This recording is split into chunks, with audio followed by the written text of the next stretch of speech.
Hi, I'm Chris Lewis, firefighter for the Lakeville Fire Department. Welcome to another edition of On Call. The goal of this program is to educate and inform citizens of Lakeville about how Lakeville's all-volunteer fire department trains and responds to emergencies. Let's take a look at what's coming up on this edition of On Call.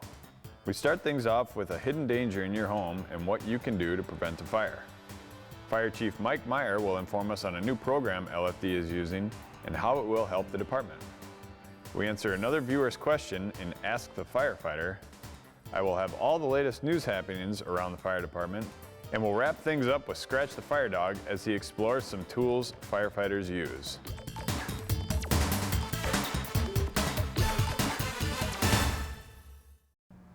Today we're going to look at a hidden danger that involves an appliance in many of our houses that most of us use every day.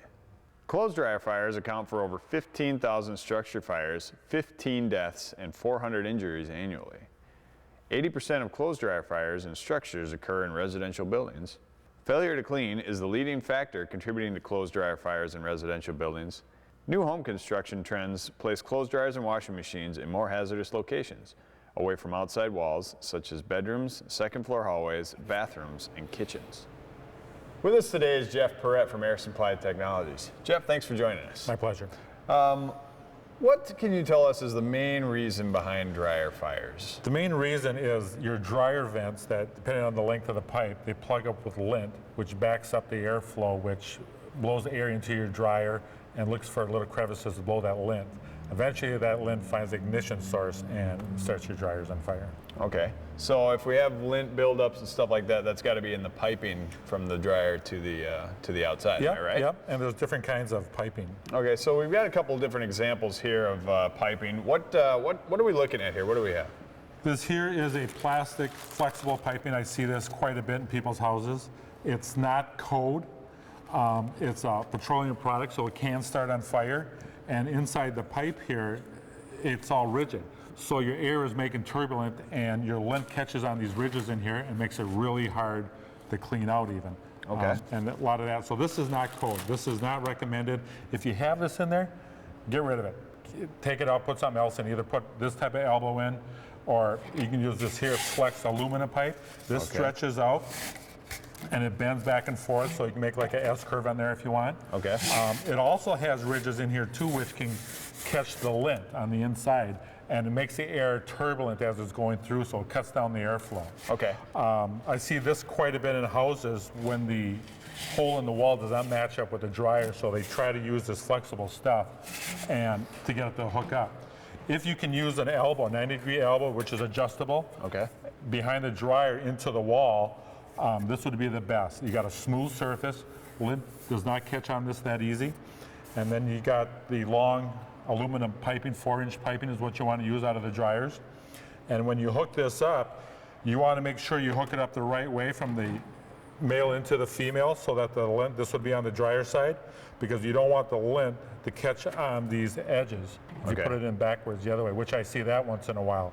So then we have to repipe the whole thing. Okay, so going back here, do you see this stuff a lot in like residentials, commercials? Or somewhere more common or not? Or I do see this once in a while, and it's just, it does not work good. It's very dangerous, and it's not code. So when you have this, this will dry out and crack, and I see it where it's brown, where it's been burnt. Okay. Over a period of time. And then this is flammable too, correct? And this is flammable. This is not code in any city, so do not use this. If you have it, get rid of it as soon as possible. Okay, but this stuff is code. This stuff is all code here. Yep, this is stuff that you can use. It's just now you want to push that moisture and whatever lint makes it through the lint trap outside of the pipe, so it doesn't back up on you. So this here makes a little bit of turbulent airflow. This here works the best along with the rigid pipe. Any rigid pipe should work great. So that's what you want. But in some places, you have to use this. I mean, it's this. But this is the ideal, right? This is the ideal setup. Yep. Okay. So once we're got our piping and everything fitted or set in our house, and we got to go outside where the vents are. You got to go outside. Yep. What do we want to know about being outside? You know, different hazards, different maintenance, or stuff like that we need to think about. A lot of times I see this outside of your typical flapper vent like this here. and what it has is a flapper on there that you want it to close, especially in the wintertime, because if it's open, if it's plugged up with lift up in the hinges up here, you're going to get cold air in there. Okay. And that cold air is going to turn that moisture back into, that steam back into moisture, which can cause water problems in the ceiling. Also, this flapper, in the springtime, birds are looking for places to nest. They can get in here. Okay. They can make this flap come up and they hop in there and they build their nest, which will cut down your airflow. And one thing you can tell if you have birds in there is if you have bird poop down the siding of your house, because they poop right on the side there. So to keep them out, you can use something like this here. It's a little screen that you can use, and it pops right in there, and it'll keep the birds out. But it'll build up with lint, so you got to check this several times a year to make sure that it's clean. The cleaner this here is, the better your dryer will work. And if you don't have one on there now, you can go to Menards, Home Depot, and you can get one that'll fit right over, and it'll screw onto your siding. Okay. And that'll work very well. All right, fantastic. So, and then do we have to worry? Say I'm gonna put some new piping in or anything like that. I know we have special tape here that we want to use as well, right? When you put your pipes together, what you use is it's aluminum foil tape. You don't want to use duct tape. Duct tape dries out and your pipe will fall apart. You do not use screws on dryer vent pipe because your lint will catch on that and will restrict your airflow. So get a good quality aluminum tape, and you can't use too much. Okay. Put a good seal on there and make sure it's nice and flattened down, and that should work pretty well. And that will work with this type of pipe. That'll work with this also. You may want to even have to use like a hose clamp. That'll work on here. Okay. It'll work better. All right, fantastic. So now we've got our fittings and our piping and everything all set up. What can you tell us about maintenance or cleaning it out, or what do we need to look at here? If you got short runs that are 4 feet and you can see the pipe, you can attempt to clean it yourself. I've seen brushes like this here where you can pull your dryer out and run this through and get it somewhat clean, get it fairly clean. The longer runs that you have, especially in a basement that's finished off, if you're running this brush through this pipe, what can happen, you might move this pipe. If you move this pipe, it came disconnected somewhere. Okay. And now you got a finished basement. Now you got to make a hole in the ceiling to repair that. And you still have a dirty pipe that you have to do. So the longer the run, and it's through a finished ceiling, you might want to hire a professional to do it. Okay. We got ways that we can do it without running brushes through there. We use high air pressure and to get the lint out. Jeff, are there like any signs or symptoms that your dryer vent might need to be cleaned out? Yeah, if your dryer takes longer than, say, 1 cycle, that might be an indication that you might need the ductwork cleaned out. If your clothes come out damp and warm, but they're still not dry, that's the indication that your dryer's working fine, but the ductwork might need to be cleaned. Okay. And then, and that's when you would either, I mean, would it be as simple as cleaning your lint trap? I mean, some people might not even. You have a lint trap. Some people I go to, they don't even know they had a lint trap, and I look at it and it's like, oh my goodness. But yeah, you have a lint trap either on top and the back that you pull out and clean it every load. If you clean it every load, it gives that airflow more chance to blow out lint that's in the pipe. Okay. And the ones in the door, just take it out, and you can look down in there and see if there's a buildup of lint down beyond the screen. And if you're handy, you can possibly take that off and vacuum that out. All right, so it's just be something you can just stick your shop vac on there or a house vacuum on there, maybe get a little bit extra out of there. And... Yep. Okay. The more you get out of it, the better it is. And then it's also like in townhouses and associations. Every association is different. Some people, the owner's responsible. Other places, the association and the management is responsible. So check with the management company and see who's liable for getting their dryer vents cleaned out. All right, fantastic. Are there certain like guidelines for as often as you should clean them? Are there factors that might make your piping dirtier or more hazardous or what have you? I have a lot of people ask me that, and there's so many variables. Depends how many people are in the house. Okay. Depends if you have pets. If you have pets, you get more of that hair into the pipe, which plugs it up more, and it depends on how long the run is. and it depends what kind of dryer you have. Each dryer has a different airflow that it kicks out, so the more airflow you got, the less you would have to do it.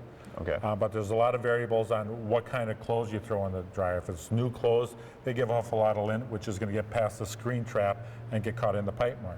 We've touched on a lot of different pipes. We've touched on cleaning and maintenance. I think we should go out, maybe try cleaning a house or two and take a look and see what we can do, show people how that works. Sounds like a good idea. Let's do it. Perfect. Hi. Jeff, how are you? Good. Good. All right, so here we are at a residential house. What are we going to do here today? We're going to go inside and look at the dryer, make sure it's hooked up properly. Okay. Look inside below the lint trap, make sure that's nice and clean, and probably get her cleaned out. Just see how people can do it themselves. See how if people possible. can do it themselves, yep. See, you know, if it's a short run, there should be no problem that they can do it themselves. All right, perfect. Let's go take a look. All right. All right, Jeff, here we are inside, kind of your standard residential house, and we have our washer and dryer, and we're going to look at kind of the fittings or the piping or whatever, and the lint traps. What are we going to look at here with these? Looking at this here, it's insulation on a rigid pipe. This is a solid pipe here, which is perfect. This is a great insulation. It's short. This is something that a homeowner can clean them out himself. Okay. If he just wants to pull the dryer out and disconnect it, he can take the whole thing off both sides if he wants to run a brush through there and clean it and visually inspect, make sure that it's clean. Also, what you want to do is look at your lint screen here. On every load, you want to clean this out. Some people use fabric softeners, and what will happen is it'll all get gooked up on here with the fabric softener material. Okay. And what you need to do is run it under hot water with an old toothbrush or something and get that all cleaned out. And if it's gummy here, it's also going to be gummy in the pipe. So they need to be cleaned out more often. All right. And then you want to look down inside here, make sure that this looks very clean, very nice. That it's nice and clean, because a lot of times what will happen is your lint will sit on the bottom in here, and as it collects, a big chunk might run through the pipe and plug up the pipe. So you want to make sure that this stays nice and clean. You can vacuum it out. This here comes off fairly easy with like 3 screws. Okay. So if you're a little bit mechanical, you might be able to take this off and get your vacuum cleaner in and get it nice and cleaned out. But this dryer looks like it's been well maintained and taken care of. Okay. And one more thing I wanted to look at with this pipe back here, this insulation on it, is that required? Is that code? That's required. That's code. I believe it's the last 10 feet of piping needs to be insulated. This is only 4 feet, so, but whoever installed that did a very good job of installing that, and it looks nice and solid. It's not going to come off. And okay, perfect. They did a good job. Fantastic. So this is something that the homeowner can do. Okay. All right, great. All right, Jeff, so here we are outside of a house right now looking at a vent. What can you tell us about this one? This vent's a lot longer than the last one that we looked at, so this one here is probably going to have to be done professionally because you got more elbows and the length is a lot longer. And we got minimal airflow on this here. So this one here will get cleaned out. Another thing that you want to do is make sure that it's nice, clean, and free of lint. Make sure that trap door can close on there. So when you get it all cleaned out, we'll go back and make sure that it's nice and got a flush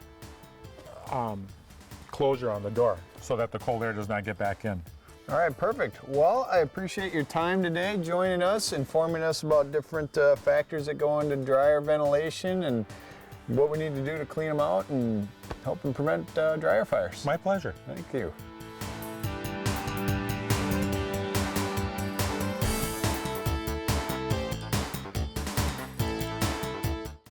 Hey everybody, I'm Officer Don Nuts for the Lakeville Puppet Security, and I'm here today to talk to you about potholes.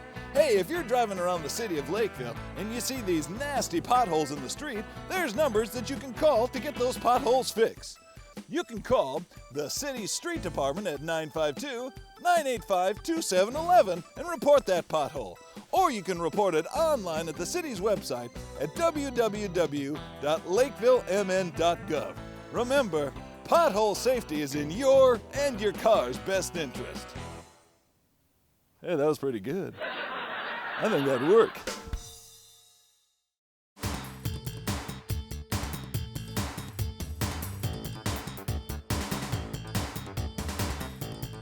Hi, I'm Lakeville firefighter Melissa Schmidt from Station 3. Today's question is from Craig in Lakeville. Craig wants to know, does the Lakeville Fire Department train for ice rescues on area waterways?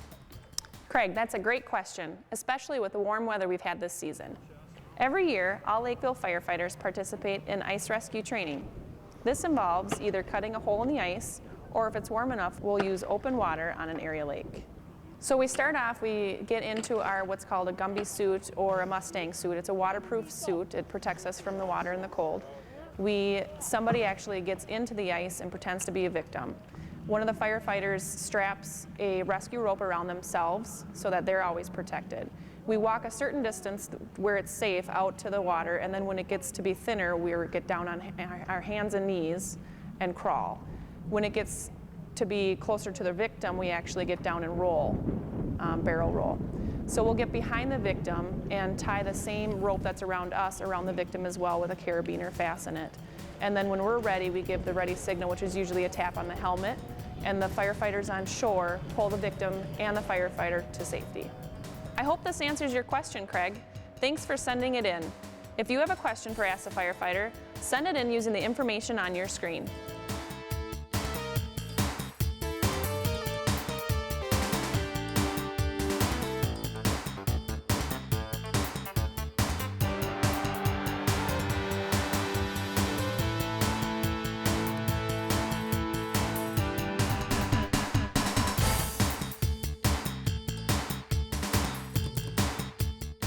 Welcome to another edition of Chief's Corner, and I'm being joined today by Chad Weinstein from Ethical Leaders in Action. Thank you, Chad, for joining me. Thank you, Chief. It's a pleasure. Can you tell me a little bit about your organization, and we'll get a little bit later into what we're doing here with Lakeville Fire Department. Absolutely. The firm is called Ethical Leaders in Action because that's really what we do. We create experiences that help ethical leaders to get better.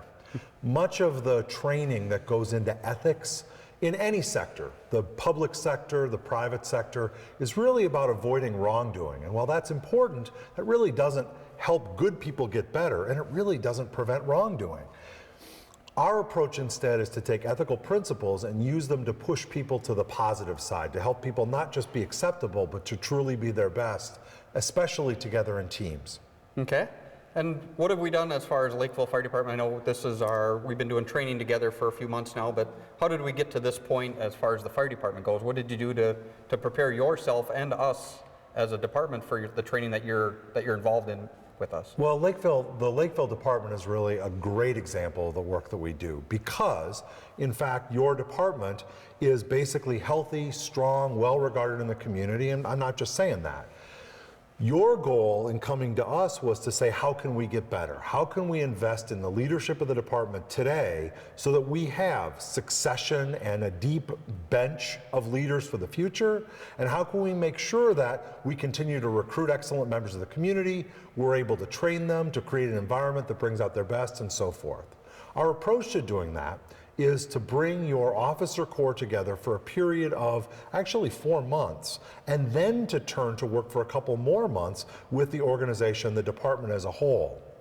Rather than take people offline for a weekend, give them great stuff and send them on their way, we believe that keeping people engaged in their work and training with them over a period of time gives them an opportunity to really embrace change and to practice these ideas in their real lives. And so you should start to see some of these changes. In fact, in our next session, that's one of the questions I'm going to pose to the officers is, what's changed since we began working together? Excellent. My preparation, I have had the great fortune to work with the fire service for the last several years. My training and background is mostly in the business sector, but as I developed ethical leaders programs, fire chiefs approached me and said, do you work with our agencies? And then it was chiefs like you that gave me an opportunity to partner. As you know, I had the opportunity to train with and observe your training and interview a bunch of your leaders at all levels, from brand new recruits to district chiefs and even to you. Mm-hmm. And to learn what makes this department special, and to learn your language, and to come to the training prepared to talk about real things rather than spend your people's valuable time bringing me up to speed. Chad, you mentioned doing interviews with firefighters. What did you learn from doing those interviews with members of the department? Well, my overall conclusion was that this is basically a very healthy department, and that's always good to hear, but it isn't as constructive as some of the specific points that I learned. For example,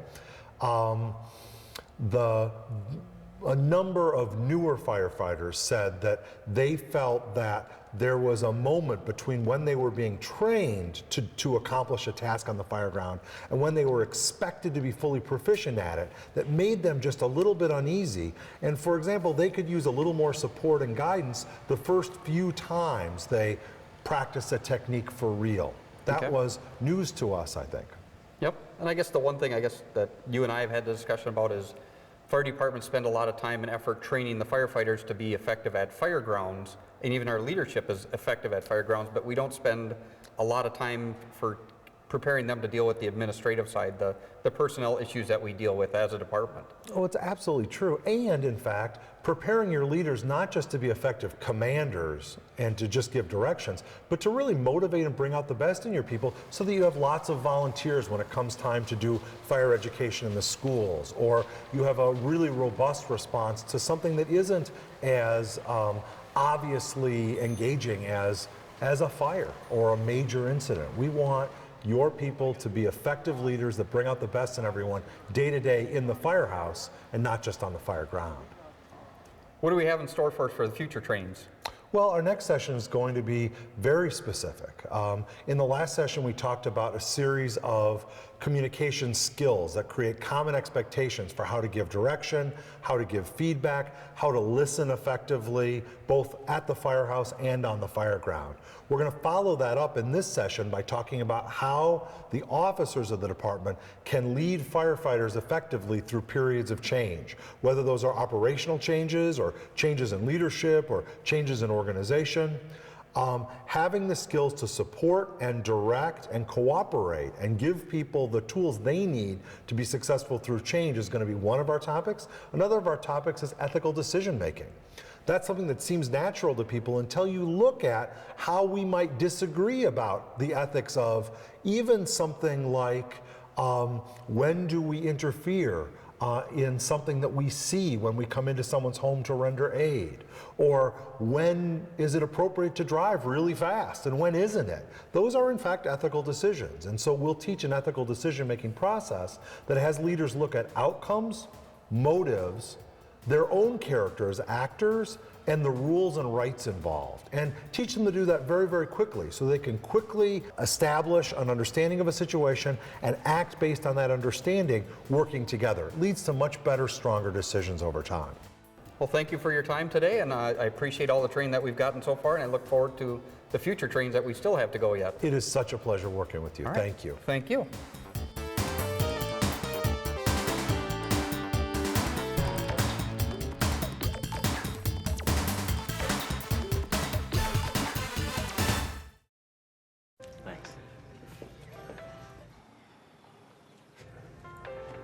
You believe this guy? Are you trying to start a wildfire?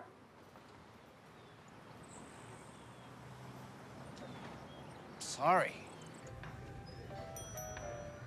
Pass the honey? 9 out of 10 wildfires are caused by humans. Only you can prevent wildfires.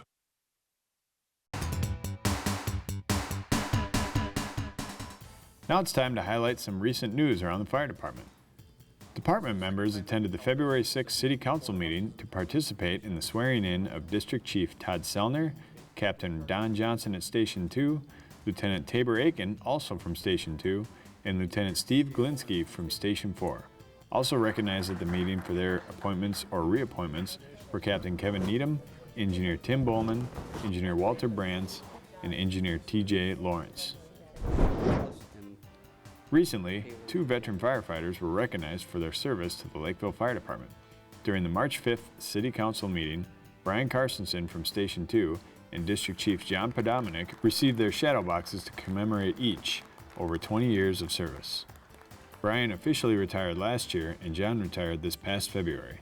A special thanks goes out to both from all of us here at LFD on their retirements.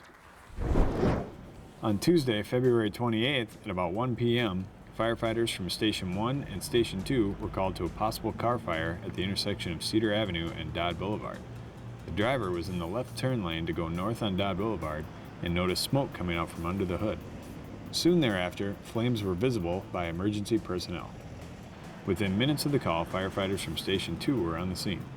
Crews found the car with flames coming from the engine compartment, but spreading quickly throughout the rest of the car. Traffic was not diverted around the area, so firefighters had to be aware of passing vehicles. Firefighters quickly attacked and put out the fire, but the car was a total loss. And that is some of the latest news happening around LFD.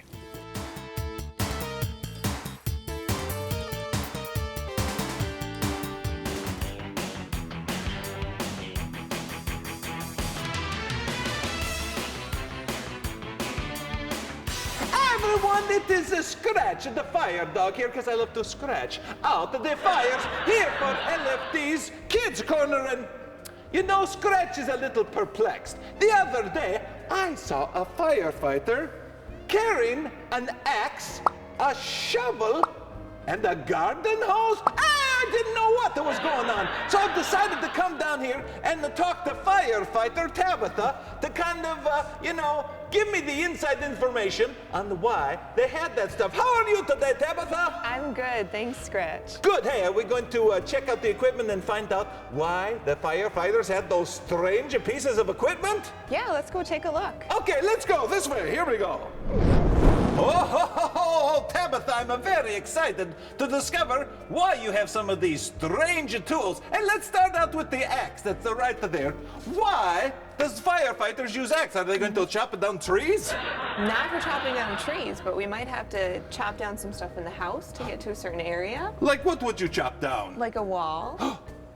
You could chop down a wall with an axe? We could chop down part of a wall. Wow, and why would you do that? If we have to get to another area, or if there might be fire behind it that we have to get to, we could chop down some of that so we could put out the fire easier. Oh, well, that's cool. Now, why would you have something like a shovel? That just does not make sense. I mean, you could shovel the snow with that or coal, but what would you use that for a fire? Well, this we use actually a lot. We use it on car accidents a lot when we go and pick up debris from the car. And then we also use it if there's a fire. We can use it in our overhaul process. Ah, what does overhaul mean? That means after the fire's all out and there's all the ashes and everything, we use this and we actually scoop it up. Really? Let's see you scoop it. I got my chin in the way. That wasn't my fault. Hey, Tabitha, what is this goofy thing up here? It looks like a really evil dentist tool. Ooh. You could go to the dentist, and I could imagine my dentist, using that on my teeth. Ah! This is called a Halligan bar. We use this for prying open doors. Oh. We can either use this flat end down here. Oh, don't get that close to my mouth. Careful, not sharp. We can pry open car doors, we can pry open doors of houses. We can also put it into drywall and take down a wall. And then we can also use the pointy end here too for the same types of things. Very good. Wow, you firefighters not only need to know how to use hoses, but a lot of other different tools. Hey, let's check out the one more. What's that one that looks kind of like a bear claw? See that one? Oh, is it this one right there? Yeah, that's the one. That looks like a bear claw. This is a closet hook. So after a fire is done and we put it out and we're going and doing our overhaul, we can actually go into the closet area and we can pull down different things that way. It's a little bit shorter and compact and it helps us get into smaller spaces. Oh, very good, Tabitha. Hey, could we go through the rest of the truck and see if we can come up with other interesting items that might interest our friends watching? Yeah, let's go take a look. Cool, let's do it. Well, Tabitha, we've now moved to the back of the fire truck. Oh my goodness. What is that? It looks like a big racing car. Can I get in that and then turn the engine on and go flying through the station here? Not quite. Oh, rats. I'm wrong. What is it?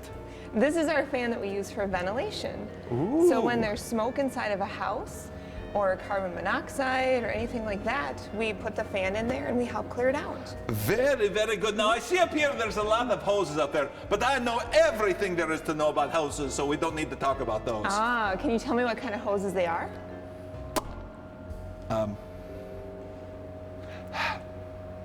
No. I know nothing about hoses. I'm so embarrassed, you better tell me about the hoses.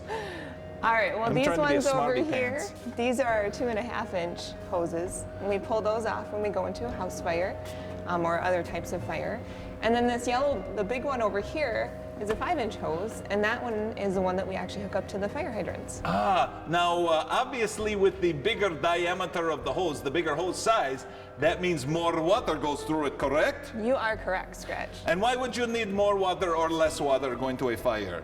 I'm really testing you here. Well, the more water we bring into the truck, the more pressure we'll have to get the water to the fire. Very good. And the result is fire is put out, correct? That is correct. All right, let's go to the other side here and see what else we can find out. Oh, here we go. Wait a minute.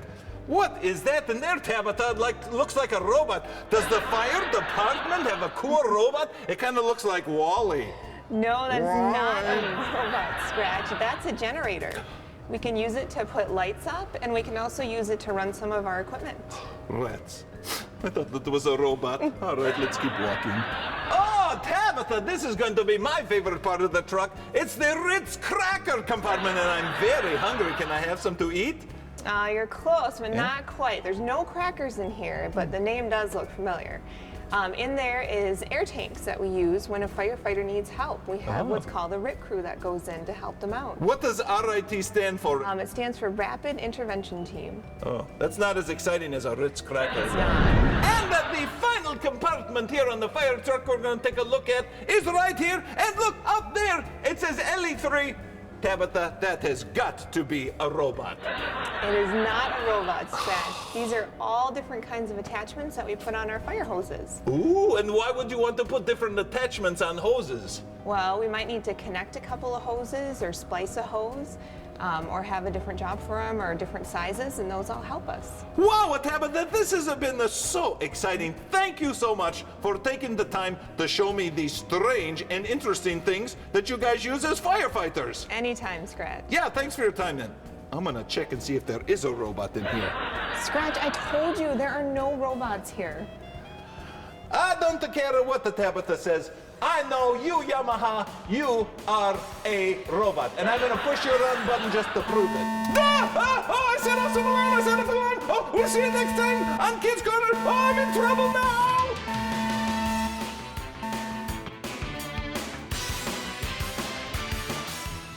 Thanks for joining us for this edition of On Call.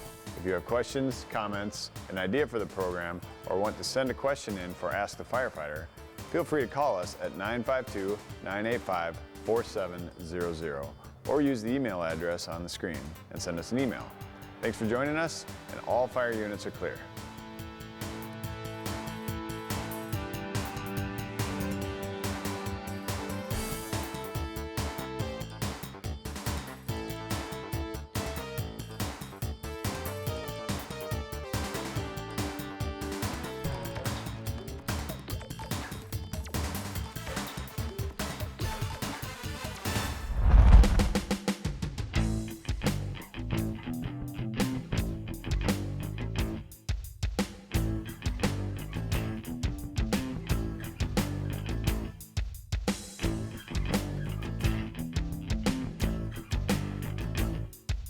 All employees at your municipal liquor store have been trained to recognize fake IDs, and when caught with one, the police will get involved.